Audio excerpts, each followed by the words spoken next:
दोस्तों पार्ट 1 में आपने सुना था कि अनीता ने सेठ के जायदाद वाली फाइल पे दस्तखत करा लिए हैं। चलिए पार्ट 2 को शुरू करते हैं। सेठ जी ने अनीता से कहा, कुछ देर बैठ जाओ मेरी जान।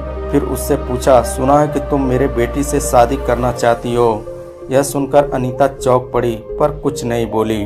सेठ जी ने बताया, राजीव की शादी एक रईस घराने में तय कर दी गई है, तुम रास्ते से हट जाओ।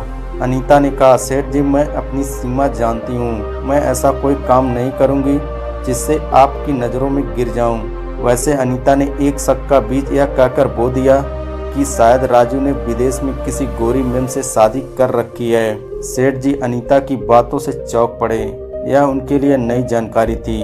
उन्होंने अनीता को राजू से जुड़ी हर बात की जानकारी देने को कहा।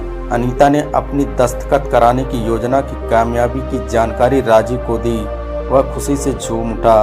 राजू ने अनीता से कहा, डार्लिंग मैंने कई बार ज्वेलरी डिजाइन की है, इन डिजाइनों की कीमत बाजार में करोड़ों रुपए है। मैं इसके बारे में अपने पिताजी को बताने वाला था, पर अब मैं इस बारे में उनसे कोई बात नहीं करूंगा। अनीता ने जब ज्वेलरी डिजाइन के बारे में सुना तो वह चौंक पड़ी। उसने मन ही मन एक योजना बना डाली। एक दिन अनीता सेठ जी के केबिन में बैठी थी, तब उसने चर्चा छेड़ते हुए कहा, राजीव जी के पास लेटेस्ट डिजाइन की ज्वेलरी है जिसकी बाजार में बहुत ज्यादा कीमत है। आपका बेटा तो हीरा है। यह सुनकर सेठ जी चौंक पड़े और बोले, मुझे तो इसके बारे में कोई खबर नहीं। यह सुनकर सेठ जी चौंक पड़े और बोले, मुझे तो इस बारे में तुमसे पता चला है, क्या पूरी बात बताओगी? अनीता ने कहा, शायद राजू जी आपसे खफा होंगे, इसलिए उन्होंने इस सिलसिले में आपसे बात नहीं की। अनीता ने चालाकी से सेठ जी के दिमाग में यह कहकर शक का बीज बो दिया कि शायद राजू जी अपना कारोबार खुद करेंगे। सेठ चिंतित हो गए। वे बोले, अगर ऐसा हुआ तो हमारी बाजार में साख गिर जाएगी, इसे रोकना होगा। अनीता ने कहा, सेठ जी अगर डिजाइन ही नहीं रहेगा तो वे खाक कारोबार कर पाएंगे? सेठ जी ने पूछा, तुम क्या पहेलियां बुझा रही हो? मैं कुछ समझा नहीं। अनीता ने मुस्कुराते हुए कहा, सेठ जी अगर डिजाइन किसी तरह आपके नाम हो जाए तो आप राजू को अपनी मुट्ठी में कर सकते हैं। यह होगा कैसे? सेठ जी ने पूछा। अनीता बोली, मैं करूंगी यह काम, राजू जी मुझ पे भरोसा करते हैं, मैं उनसे दस्तखत ले लूंगी। सेठ जी ने कहा, अगर तुम ऐसा कर दोगी तो मैं तुम्हें मालामाल कर दूंगा। अनीता ने यह भी पुराना तरीका अपनाया जो उसने सेठ जी के खिलाफ अपनाया था। राजू से फाइलों पे दस्तखत लेने के दौरान ज्वेलरी राइट के ट्रांसफर पे भी दस्तखत करा लिए। सेठ चूंकि सोने के कारोबारी थे, इसलिए काफी मात्रा में सोना व काले धन अपने घर के ताखाने में ही रखते थे, जिसके बारे में उन्होंने किसी को नहीं बताया था। पर बुढ़ापे का प्यार बड़ा नशीला होता है, लिहाजा उन्होंने अनीता को इस बारे में बता दिया था। इस तरह कुछ दिन और गुजर गए। एक दिन राजू ने अनीता से कहा, अगले सोमवार को हम कोर्ट में शादी कर लेंगे, तुम ठीक 9 बजे आ जाना। अनीता ने कहा, मैं दफ्तर से छुट्टी ले लेती हूँ ताकि किसी को शक न हो।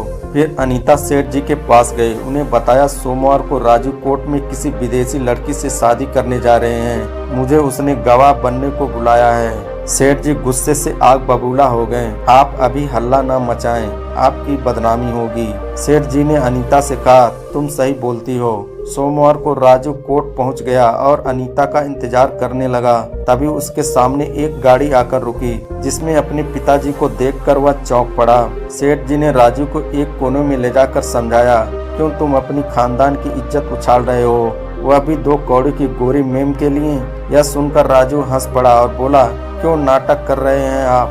मैं किसी गोरी मेम से शादी नहीं बल्कि अनीता से शादी करने वाला हूँ। पता नहीं वह अभी तक क्यों नहीं आई। अनीता का नाम सुनकर अब चौंकने की बारी सेठ जी की थी। उन्होंने कहा, क्या बकवास कर रहे हो?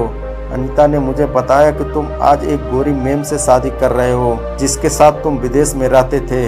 राजू ने झुझलाते हुए कहा, आप क्यों अनीता के बीच में घसीट रहे हैं? मैं उसी से शादी कर रहा हूँ। सेठ जी को अब माजरा समझ में आने लगा कि अनीता बाप बेटे के साथ डबल गेम खेल रही है। उन्होंने राजू को समझाते हुए कहा, बेटे राजू, अब हमारे बीच फूट डालकर जरूर कोई गहरी साजिश रच रही है, अब वह यहाँ कभी नहीं आएगी।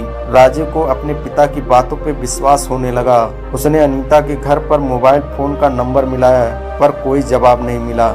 दोनों सीधे दफ्तर गए तो पता चला कि अनीता ने इस्तीफा दे दिया है। दोनों सोचने लगे कि आखिरकार उसने ऐसा क्यों किया। कुछ दिनों के बाद जब सेठ जी को कुछ सोने और पैसों की जरूरत हुई तो वे अपने ताखाने में गए। ताखाना देखकर वे सन्न रह गए, क्योंकि उसमें रखा करोड़ों रुपए का सोना और नकदी गायब हो चुका था। सेठ जी को तो होश ही उड़ गए। वे थाने में शिकायत भी दर्ज करा नहीं सकते थे, क्योंकि वे खुद टैक्स के लफड़े में फंस सकते थे। सेठ जी ने यह सब अपने बेटे राजीव को बताया।